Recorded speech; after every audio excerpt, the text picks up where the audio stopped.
আল্লাহ সুবহানাহু ওয়া তাআলা বলেন সূরা মায়েদা আয়াত নাম্বার 3, আল ইয়াউমা আকমালতু লাকুম দীনাকুম ওয়া আতমামতু আলাইকুম নি'মাতি ওয়া রাদিতু লাকুমুল ইসলামা দীনা। আল্লাহ সুবহানাহু ওয়া তাআলা বলেন দিনকে পরিপূর্ণ করে দেওয়া হলো। ইসলামের উপরে আল্লাহ সুবহানাহু ওয়া তাআলা খুশি, সন্তুষ্ট। মানব সম্প্রদায় এই ইসলামের উপরে সন্তুষ্টি থাকবে। আলোচ্য বিষয় ইউনিটি অফ মুসলিম উম্মাহ, মুসলিম জাতির ঐক্য, একতা। আল্লাহ সুবহানাহু ওয়া তাআলা তিনি একটা থিওরি দিলেন, সূত্র দিলেন। সূরা নিসা আয়াত নাম্বার 1, ইয়া আইয়ুহান নাস, হে মানব সম্প্রদায়, ইত্তাকু, আমি আল্লাহকে ভয় করো, রব্বাকুমুল্লাযী খালাকাকুম মিন নাফসিন ওয়াহিদা, যে রব তোমাদেরকে সৃষ্টি করেছেন। প্রথম একজন পুরুষকে সৃষ্টি করলেন, মিন নাফসি ওয়াহিদা, ওয়া খালাকা মিনহা যাওজাহা, অতঃপর তার অঙ্গ থেকে তার সঙ্গিনীকে সৃষ্টি করা হলো। এরপর প্রজনন প্রক্রিয়ার মাধ্যমে এই পৃথিবীটা মনুষ্য জাতি দিয়ে পরিপূর্ণ করে দেওয়া হলো, ভরপুর করে দেওয়া হলো। আমরা হলাম সেই ফসল। এখানে আমাদের প্রত্যেকের পিতা একজন, তিনি হলেন আদম আলাইহিস সালাম। আমাদের প্রত্যেকের মূল মাতা একজন, তিনি হলেন হাওয়া আলাইহিস সালামা। আপনি যদি একটু নিরপেক্ষতা বজায় রেখে সেই আমাদের সূচনায় ফিরে যেতে পারেন, তাহলে কিন্তু আমরা আমাদের সব বিভেদগুলি ভুলে যেতে পারি, সব অনৈক্য আমরা ছেড়ে দিতে পারি। আল্লাহ সুবহানাহু ওয়া তাআলা বলেন মিন নাফসি ওয়াহিদা, আমি তোমাদের পিতা আদমকে সৃষ্টি করলাম, তার অংশ থেকে তার স্ত্রীকে সৃষ্টি করা হলো। এরপর আল্লাহ সুবহানাহু ওয়া তাআলা মানব জাতি দিয়ে এই পৃথিবীটা ভরপুর করেছেন। তাহলে আমাদের প্রত্যেকের মা এবং আদি পিতা, আদি মাতা এক এবং অভিন্ন। সকলের আমরা যারা এখানে আছি, লম্বা টুপি, গোল টুপি, টুপি ছাড়া, টুপিওয়ালা, ভারী টুপি, হালকা টুপি, নেটের টুপি অথবা এবিসি, সব আমাদের প্রত্যেকের আদি পিতা, আদি মাতা একজন, তিনি আদম আলাইহিস সালাম। আমাদের মাতা হাওয়া আলাইহিস সালাম। এই সম্পর্কে আমরা আমাদের সম্পর্ক কি বলে সম্বোধন করতে পারি? আমরা সকলেই একে অপরের ভাই। কেমন ভাই? মায়ের পেটের রক্তের ভাই। কে? আম, জাম, কাঁঠাল, লিচু, যে দলের নাম যাই হোক, মতের নাম যাই হোক, যে দল করেন, ধর্মীয় দল আর রাজনৈতিক দল, আলহামদুলিল্লাহ, তবে আমাদের প্রত্যেকের বাপ এবং মা আদি মূল এক এবং অভিন্ন। আল্লাহ সুবহানাহু ওয়া তাআলা বলছেন, সূরা হুজরাতের 13 নম্বর আয়াতে একই কথা। পবিত্র কোরআনে 23টি আয়াত আছে, এই একই কথা আল্লাহ সুবহানাহু ওয়া তাআলা উল্লেখ করেছেন যে তোমাদের পূর্ব সূত্র এক। সেটা কখনো শত্রুতা নয়, সেটা মিত্রতা। তাহলে আজকে আপনি টুপি মাথায় দিয়ে অপর একজন টুপিওয়ালার উপরে শত্রুতা কেন করছেন? আমার আপনার সাথে সম্পর্ক ভাই ভাই, আমার আপনার সাথে সম্পর্ক দিনী ভাই ভাই, আমার আপনার সাথে সম্পর্ক একই মায়ের পেটের কলিজার ভাই। আমার আপনার সাথে এই টুপির মডেলে কোনো পার্থক্য নেই। আমার আপনার অন্তর। আল্লাহ সুবহানাহু ওয়া তাআলা এই পৃথিবীতে প্রায় 800 কোটি মানুষ এখন জীবন্ত বসবাস করছে পৃথিবীতে। আল্লাহ সুবহানাহু ওয়া তাআলার রহমে 800 থেকে 850 কোটি মানুষ। একবার চিন্তা করুন, এই 850 কোটি মানুষ, পৃথিবীর এমন কোনো দেশ নেই, ভূখণ্ড নেই যে একটা দেশে যে বসবাস করার ক্ষমতা রাখে। পারবে? কি বলেন? চীনকে যদি বলা হয় সারা পৃথিবীর মানুষকে তোমার দেশে 1 মাস থাকার সুযোগ দাও, চীনের রাষ্ট্রনায়করা বলবেন সম্ভব না। বিরাট বড় আমাদের ভারত, যদি সব নাগরিকরা আমার দেশে এসে বসবাস করতে চায় 1 মাসের জন্য, দেবে? রুলস নেই, নীতি নেই। America, Britain, Germany, France, Russia পারবে না, দেবে না। আল্লাহ সুবহানাহু ওয়া তাআলা বললেন এই পৃথিবীর সীমানা নিয়ে যারা অধিষ্ঠিত হয়েছে, তারা যদিও বা তাদের বিরাট ক্ষমতায় তাদের জায়গা দিতে সমর্থবান না হয়, আমি প্রত্যেকটি ইমানদার বান্দাবান্দিকে একটা সীমা দিয়ে দিয়েছি। 32 ইঞ্চি, 34 ইঞ্চি, 36 ইঞ্চি, কম বেশি হতে পারে। এই সিনার মধ্যে একটা ছোট্ট মাংসের টুকরো দিয়েছি, যার নাম দিল, কলিজা। এই জায়গায় একজন ইমানদার মুমিন মুমিনাত, আল্লাহ সুবহানাহু ওয়া তাআলা বলছেন আমি তাকে সক্ষমতা দিয়েছি পৃথিবীর 850 কোটি মানুষকে তার এই বুকে, তার এই সিনা, তার এই কলিজায় জায়গা দিতে সক্ষম। ইমানের বলে, মুমিনাতের কারণে, মুমিনের কারণে। আল্লাহ সুবহানাহু ওয়া তাআলা পৃথিবীর 850 কোটি জীবন্ত মানুষকে কোনো ভূখণ্ডে জায়গা কেউ না দিলেও আল্লাহ সুবহানাহু ওয়া তাআলা আমার বুকে জায়গা দিয়েছেন। আমি সকলকে ভালোবাসি। কাকে খুশি করার জন্য? আল্লাহ সুবহানাহু ওয়া তাআলাকে খুশি করার জন্য। মহান রব আল্লাহ সুবহানাহু ওয়া তাআলাকে খুশি করার জন্য আমি একজন হিন্দু ভাইকে ভালোবাসি, আমি একজন খ্রিস্টান ভাইকে ভালোবাসি, আমি একজন বৌদ্ধিস্টকে ভালোবাসি, আমি একজন জৈন ভাইকে ভালোবাসি, আমি একজন নাস্তিককে ভালোবাসি, আমি একজন মুসলিমকে ভালোবাসি। আলহামদুলিল্লাহ, আল্লাহর খুশির জন্য। তিনি যখন আমার সামনে আসবেন, আমি আমার দুটি হাতের কারিশমা তার সামনে উপস্থাপন করব। তিনি যখন আমার চোখের সামনে দাঁড়াবেন, আমি আমার চোখের মাধুর্যতা দিয়ে তাকে আমি সম্মান প্রদর্শন করব। তিনি কোন ধর্মের, কোন বর্ণের, কোন ভাষাভাষীর, আমার সেটা দেখার বিষয় নয়। ইসলাম আমাকে এই বিধান দিয়েছে, তুমি তোমার উৎকৃষ্ট শিষ্টাচার পেশ করো। দাওয়ার প্রথম ক্ষেত্র, দাওয়াতের প্রথম অবস্থা, এটা দিয়েই তুমি উপস্থিত হও, এটা দিয়েই তুমি উপস্থাপন করো। দেখো, পৃথিবী তোমার, পৃথিবী মানুষের কাছে তুমি সব থেকে প্রিয়, তুমি সব থেকে বেটার, তুমি সব থেকে ভালো। আর আজকে আমরা সব থেকে অপ্রিয়। স্বামী স্ত্রী, একটা পরিবার, দুজন, যে দেখেন সপ্তাহে 2 দিন ঝগড়া, চায়ের দোকানের সামনে গীবত, পরনিন্দা, স্টেজে একে অপরের প্রতি বিভিন্ন রকম কষ্টকর কথা, কঠিন শব্দ, এমন ভাষা যেটা প্রয়োগ করাও আমার দ্বারা সম্ভবপর নয়। আলহামদুলিল্লাহ, আমরা ইসলাম প্রচার করি, ইসলামের দাওয়াত দেই। আল্লাহ সুবহানাহু ওয়া তাআলা বলেন সূরা ফুসসিলাত আয়াত নাম্বার 33, ওয়ামান আহসানু কাওলাম মিম্মান দাআ ইলাল্লাহ ওয়া আমিলা সলিহা ওয়া ক্বালা ইন্নানী মিনাল মুসলিমিন। ওই কথার থেকে ভালো কথা আর কি হতে পারে যে মানুষকে দা ইলাল্লাহ, এক আল্লাহর দিকে ডাকে, ওয়া আমিলা সলিহা, নিজে ভালো কাজ করে, ওয়া ক্বালা, আর সে বলে ইন্নানী মিনাল মুসলিমিন, অবশ্যই আমি আত্মসমর্পিত জনদের একজন। আত্মসমর্পণ মানে অর্থ সূরা বাকারা আয়াত নাম্বার 131, ইদ ক্বালা লাহু রাব্বুহু আসলিম। চিন্তা করো, আমার বান্দা ইব্রাহিম সমুদ্র পাড়ে গিয়ে চিন্তা করলো সমুদ্রের বিরাট ক্ষমতা, পাহাড়ের পাদদেশে গিয়ে চিন্তা করলো এর ক্ষমতা অপরিসীম, সূর্যের দিকে তাকিয়ে ভাবলো এর পাওয়ার অনেক, চন্দ্রের দিকে তাকিয়ে চিন্তা ভাবনা করলো। আল্লাহ সুবহানাহু ওয়া তাআলা বললেন ইদ ক্বালা লাহু রাব্বুহু আসলিম, ও আমার ইব্রাহিম তুমি আত্মসমর্পণ করো প্রকৃত রব আমি আল্লাহ সুবহানাহু ওয়া তাআলার কাছে। ক্বালা, ইব্রাহিম বললেন আসলামতু, আত্মসমর্পণ করলাম, লিরাব্বিল আলামিন, বিশ্বজাহানের প্রতিপালক রব আপনার কাছে। আপনি যাহা বলবেন আমি তাহা করব, আপনি যাহা নিষেধ করবেন আমি তাহা পরিত্যাগ করব। আল্লাহ সুবহানাহু ওয়া তাআলা বলেন সূরা হাসর আয়াত নাম্বার 7, ওয়ামা আতাকুমুর রাসূল ফাখুযুহু ওয়ামা নাহাকুম আনহু ফান্তাহু। আমার রসুল তোমাদেরকে যেটা দেয় সেটা অবলম্বন করো, মেনে চলো, যেটা নিষেধ করে সেটা থেকে বেঁচে থাকো। আল্লাহ সুবহানাহু ওয়া তাআলা বলেন সূরা আহজাব আয়াত নাম্বার 21, লাকাদ কানা লাকুম ফি রাসূলিল্লাহি উসওয়াতুন হাসানাহ, ওই রসুলের মধ্যে তোমাদের জন্য সর্বোৎকৃষ্ট আদর্শ রয়েছে। আল্লাহ সুবহানাহু ওয়া তাআলা বলেন সূরা কলম আয়াত নাম্বার 4, ওয়া ইন্নাকা লাআলা খুলুকিন আযীম। আদর্শের দিক থেকে সর্বশ্রেষ্ঠ করে দেওয়া হয়েছে মুহাম্মদ সাল্লাল্লাহু আলাইহি সাল্লামকে। হেদায়েতুল ইসলাম নাথিং, কোনো ক্লাস নেই। মুফতি মুয়াজ্জেন হোসেন সাহেব নাথিং, ক্লাস নেই। কিসের ক্ষেত্রে? মডেলের ক্ষেত্রে, আদর্শের ক্ষেত্রে, অনুসরণের ক্ষেত্রে। আব্দুল্লাহ আব্দুর রহমান, আব্দুল করিম, আব্দুল সত্তার, এ টু জেড কোনো মূল্য নেই। আল্লাহ সুবহানাহু ওয়া তাআলা বললেন ইন্নাকা লাআলা খুলুকিন আযীম, আদর্শ সর্বশ্রেষ্ঠ মুহাম্মদ সাল্লাল্লাহু আলাইহি সাল্লামের, তিনি যে আদর্শ তোমাদেরকে দিয়েছেন সেটা অবলম্বন করো। আল্লাহ সুবহানাহু ওয়া তাআলা রজ্জু দিলেন, কোরআন দিলেন, আর এই কোরআন বোঝানোর জন্য দায়িত্ব দিলেন মুহাম্মদ সাল্লাল্লাহু আলাইহি ওয়াসাল্লামকে। পবিত্র কোরআন সূরা সাবা আয়াত নম্বর 28, ওয়ামা আরসালনাকা ইল্লা কাফাতাল লিন্নাস বাশীরা ওয়া নাযীরা। মুহাম্মদ সাল্লাল্লাহু আলাইহি সাল্লামকে গোটা বিশ্ববাসীর জন্য সুসংবাদদাতা ও সতর্ককারী রূপে প্রেরণ করা হয়েছে। পবিত্র কোরআন সূরা আম্বিয়া আয়াত নম্বর 107, ওয়ামা আরসালনাকা ইল্লা রাহমাতাল লিল আলামিন, গোটা বিশ্ববাসীর জন্য তাকে দয়াস্বরূপ প্রেরণ করা হয়েছে।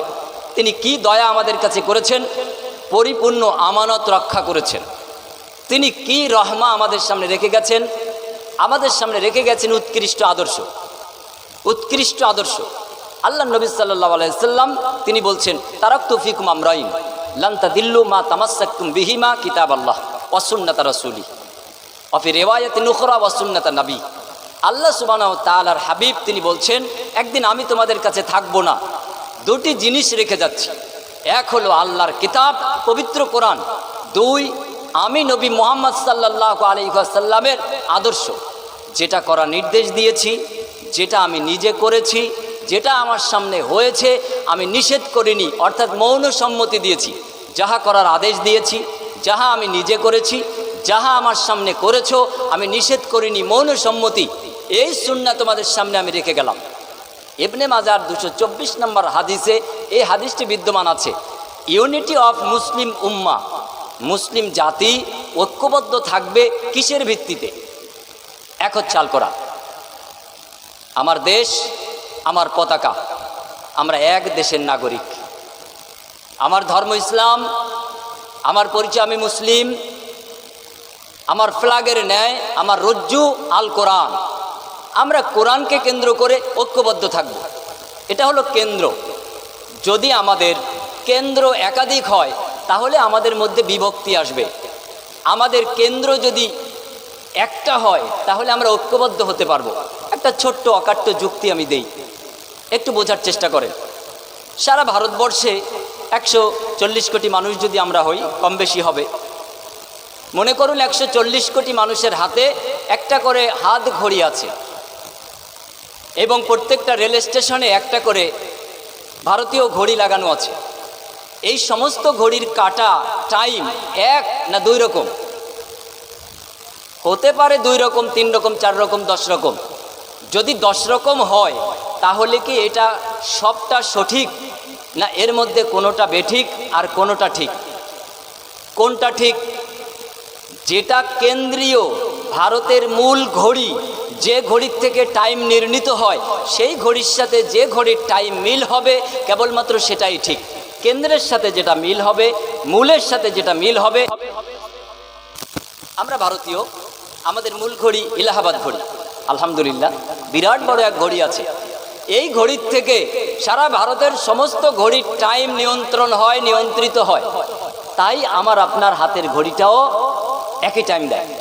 উদাহরণস্বরূপ, আমার সামনে ডান পাশে এক ভাই, আমি তাকে জিজ্ঞেস করলাম, ভাই আপনার হাতে যে ঘড়িটা আছে এখন সময় কত?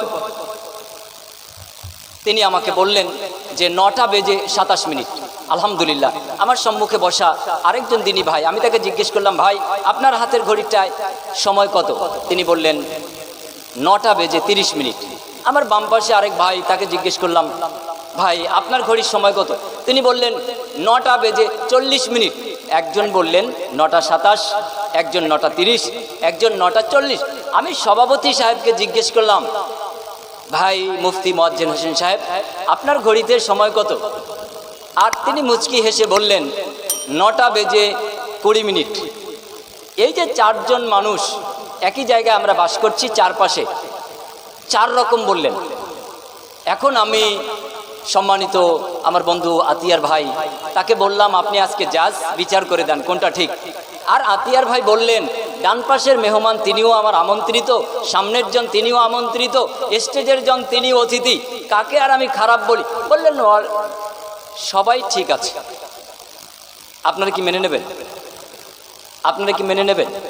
আমরা কেউ মানব না।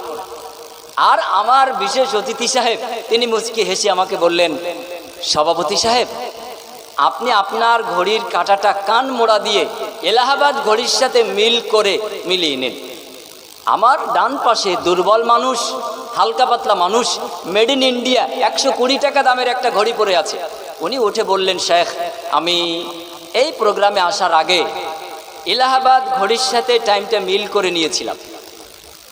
আমার ঘড়ির টাইম 9টা বেজে 27 মিনিট, 120 টাকা দাম। সামনের বন্ধু উঠে বললেন, সাহেব আমার ঘড়িটা টাইটান কোম্পানি, 2210 টাকা দাম। আর আমার বাম পাশের ভাই বললেন, আমার ঘড়িটা মেড ইন আমেরিকা, USA, 1,20,000 টাকা দাম। আলহামদুলিল্লাহ। 9টা বেজে 40 মিনিট। আমরা কেউ কোম্পানি, রাষ্ট্র টাইম বেশি কম এটা দেখে মানব না। আমরা দেখব এলাহাবাদ মূল ঘড়ির সাথে মিল আছে কোনটা, যারটা মিল আছে তারটা কোম্পানি ইন্ডিয়ান হোক, দাম কম হোক দাম বেশি হোক, তিনি হালকা লোক হোক আর ভারী হোক, এটা নয়, মূলের সাথে মিল আছে, অতএব ঠিক আছে। আল্লাহ সুবহানাহু ওয়া তাআলা মুসলিম উম্মাহকে ঐক্যবদ্ধ থাকার জন্য একটা কেন্দ্র দিয়েছেন, তার নাম কোরআন। আর আলহামদুলিল্লাহ আমরা এবিসি সকলেই বলি আমাদের ধর্মগ্রন্থ আল কোরআন। আল্লাহ সুবহানাহু ওয়া তাআলা বলেন সূরা আল ইমরান আয়াত নম্বর 19, ইন্নাদ দীনা ইনদাল্লাহিল ইসলাম। আল্লাহ সুবহানাহু ওয়া তাআলা মানব জাতির জন্য ধার্য করে দিয়েছেন জীবন ব্যবস্থা হিসেবে, সেটা হলো Islam. I should love all men, আমি ইচ্ছায় অনিচ্ছায় সকলকে ভালোবাসি আল্লাহর খুশির জন্য, আল্লাহ সুবহানাহু ওয়া তাআলার খুশির জন্য।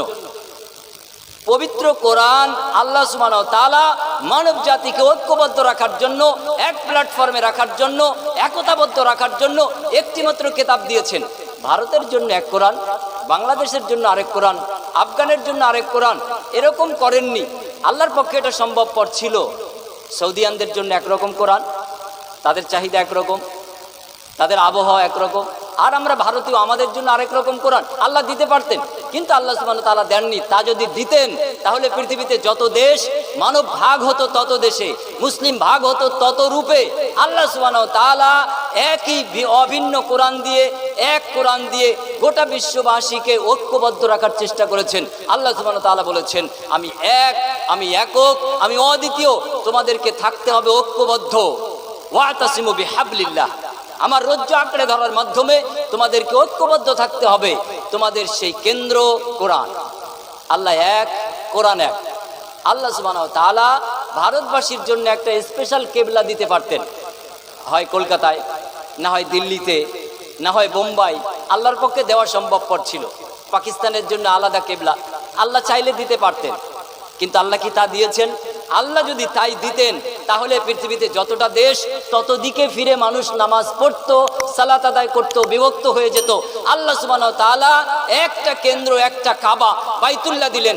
গোটা বিশ্ববাসী ঘুমন্ত অবস্থায় আল্লাহ সুবহানাহু ওয়া তাআলার দায়ী মুয়াজ্জিন তিনি তখন ডাকছেন আল্লাহু আকবার, আল্লাহু আকবার।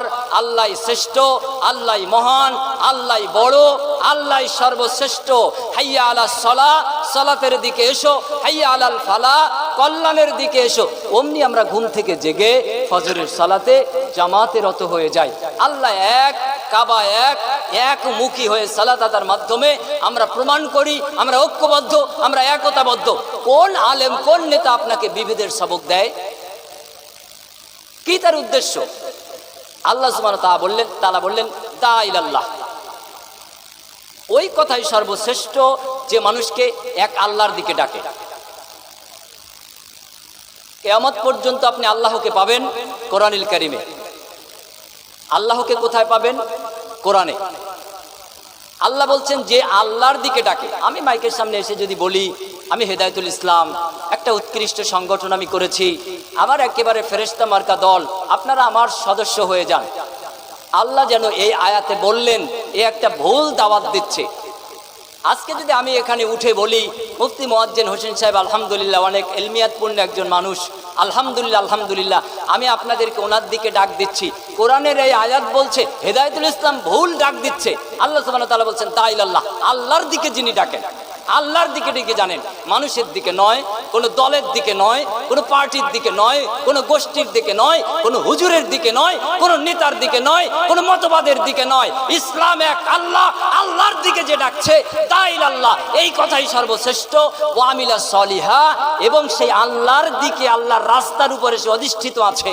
আল্লাহ বলছেন আর সে বলে ওয়াকালা ইন্নানি মিনাল মুসলিমিন, আমি আত্মসমর্পিত জনদের একজন, অর্থাৎ আমি একজন মুসলিম, আমি খাঁটি মুসলিম। তাহলে মাইকের সামনে যিনি আহ্বায়ক তিনি কোন দিকে ডাকছে এটা আপনাকে লক্ষ্য রাখতে হবে। আল্লাহ সুবহানাহু ওয়া তাআলা এক, তিনি একটি কিতাব দিলেন কোরআন। আল্লাহ সুবহানাহু ওয়া তাআলা মানব জাতিকে ঐক্যবদ্ধ রাখার জন্য একটা কাবা বাইতুল্লাহ দিলেন। আল্লাহ সুবহানাহু ওয়া তাআলা বিশ্ব মুসলিম উম্মাহকে ঐক্যবদ্ধ রাখার জন্য সর্বশেষ চূড়ান্ত নবী একজনকেই করে দিলেন। দেখেন, আমাদের নবীর পূর্বে যেসব নবীগণ এসেছিলেন, আল্লাহ পাঠিয়েছিলেন, তাদের সময় একই অঞ্চলে বা অঞ্চল ভেদে একাধিক নবী ছিলেন। মুসা আলাইহিস সালাম, পাশাপাশি তার ভাই হারুন আলাইহিস সালাম, একই সময় শুআয়ব আলাইহিস সালাম, মুসা আলাইহিস সালাম শ্বশুর জামাতা, একই সময় ইয়াকুব আলাইহিস সালাম, ইউসুফ আলাইহিস সালাম, অনেক নবীগণ। দেখেন ব্যতিক্রম, সর্বশেষ আখিরি নবী মুহাম্মদ সাল্লাল্লাহু আলাইহি সাল্লাম। আল্লাহ সুবহানাহু ওয়া তাআলা তিনি এটা আমাদের কাছে দৃষ্টান্ত হিসেবে উপস্থাপন করেছেন। একজন শেষ নবী, গোটা মুসলিম উম্মাহ তোমরা ঐক্যবদ্ধ থাকবে মুহাম্মদ সাল্লাল্লাহু আলাইহি ওয়াসাল্লামকে কেন্দ্র করে। আল্লাহ এক, কিবলা এক, কোরআন এক, শেষ নবী এক। আমাদের ভেদাভেদ কেন? হাতের 5টি আঙ্গুল, আলহামদুলিল্লাহ, একটা মোটা, একটা ছোট, একটা খাটো, একটা সরু হতে পারে। আমার চিন্তা চেতনায় একটু পার্থক্য আসতে পারে। আমার বুঝ আপনার থেকে অনেকাংশে কম, আলহামদুলিল্লাহ। যেমন আপনার ওজন 80 কেজি আর আমি 42-43 কেজি। এখন কি আমি আপনার সামনে এই ওয়েট নিয়ে লড়াই করব? আপনার জ্ঞান অপরিসীম আর আমার জ্ঞান সীমিত, আলহামদুলিল্লাহ। আমি কি এখন আপনার সামনে এই জ্ঞান তর্কের মাধ্যমে বিড়ম্বনা সৃষ্টি করব? কোনো অধিকার দেয়নি আল্লাহ সুবহানাহু ওয়া তাআলা। কারণ এটা মাপ যন্ত্রের ব্যাপার নয়। আল্লাহ সুবহানাহু ওয়া তাআলা মাপ যন্ত্র আপনার সামনে পেশ করেছেন, সেটা হলো কম্পিউটার কাটা পবিত্র কোরআন। কোনটা ঠিক আর কোনটা বেঠিক এটা আপনি নির্ণয় করবেন পবিত্র কোরআন দিয়ে। যদি সেটা সম্ভবপর হয় তাহলে আপনি হকের উপরে আছেন, আর যদি কোরআন দিয়ে আপনি যাচাই বাছাই না করতে পারেন তাহলে আপনি বেঠিকের উপরে আছেন। আর আলহামদুলিল্লাহ আমরা মানুষ, ইন্নাল ইনসানা লাফি খুসর, সূরা আসর আয়াত নম্বর 2। মানব জাতি ক্ষতিগ্রস্তের অন্তর্ভুক্ত, লোকসানের মধ্যে আছে, মানে আমরা ভুলের মধ্যে আছি। আমি আছি, আপনি আছেন, আমরা সবাই আছি। মানব ভুল করে, এক মানুষ আরেক মানুষ, এক মুমিন আরেক মুমিন আয়না স্বরূপ। আলহামদুলিল্লাহ আমরা যখন আয়নার সামনে দাঁড়াই তখন আয়না আমাদের কি করে? মুখে থাপ্পড় মারে, থুতু নিক্ষেপ করে, আয়না একটা গালমন্দ করে, একটা কষ্টকর কথা বলে না। আমরা সুন্দর করে সাবান, শ্যাম্পু, ফেস ওয়াশ, ওয়াশরুম থেকে বেরিয়ে এসে আয়নার সামনে দাঁড়াই। কেন? গোসলের পরে, ওয়াশরুম থেকে আসার পর আবার কি মুখে ধুলোবালি জমে? তারপরও আমরা দেখি আয়নার সামনে আমার চেহারায় কোনো জায়গায় কোনো কালিমা আছে কিনা। আর আয়না কত আমাদের প্রিয়, আমাদের কত বন্ধু, সে আমাদের দোষগুলি ধরে দেয়। এক মুমিন আরেক মুমিনের আয়না স্বরূপ আমাদের দোষগুলি সামনাসামনি ধরে দেবে। আলহামদুলিল্লাহ আয়নার ন্যায় আয়না কখনো গালমন্দ করে না, কষ্টকর কথা বলে না, আমাদেরকে থুতু নিক্ষেপ করে না। আমাদের বন্ধু রূপে আমরা তার সামনে দাঁড়াই, সে দেখিয়ে দেয়, দেখো ডান পাশে একটা তিল, এখানে একটু ধুলি কণা, আর আমরা তখন সেটা মুছে ফেলি। আবার অনেকে মেকআপ করে, আলহামদুলিল্লাহ। আমি আপনাদেরকে এটা কেবল আকর্ষণ করার জন্য বলছি। আয়না স্বরূপ এক মুমিন আরেক মুমিনের আছি কি? আমি গোল টুপি পরি, আপনি লম্বা টুপি পরেন, আলহামদুলিল্লাহ, কোনো অসুবিধা নেই, আলহামদুলিল্লাহ। কিন্তু আপনি আমার বন্ধু মুমিন, আমি আপনার বন্ধু মুমিন। আপনার যে ভুলটা আছে পবিত্র কোরআনের আলোকে যদি আমার নজরে পড়ে আমি তুলে ধরবো। আয়নার ন্যায় মুখের এখানে একটু ধুলিকণা আছে, আপনি রুমাল দিয়ে সাফ করে নেবেন, আলহামদুলিল্লাহ। আপনি রাগান্বিত হবেন কেন? আপনার দৃষ্টিতে আমার যে ভুলটা আছে আয়না স্বরূপ আপনি তুলে ধরবেন। আপনি আমার শিক্ষক, টিচার, আপনাকে আমার মৃত্যুর পূর্ব মুহূর্ত পর্যন্ত শ্রদ্ধা জ্ঞাপন করব। আমি আপনার স্টুডেন্টে রূপান্তরিত হয়ে গেলাম। এটা হলো ইসলামের শিষ্টাচার বিধিমালা, ইসলামী ব্যবস্থাপনা, ঐক্যবদ্ধ রাখার মূল নীতিমালা।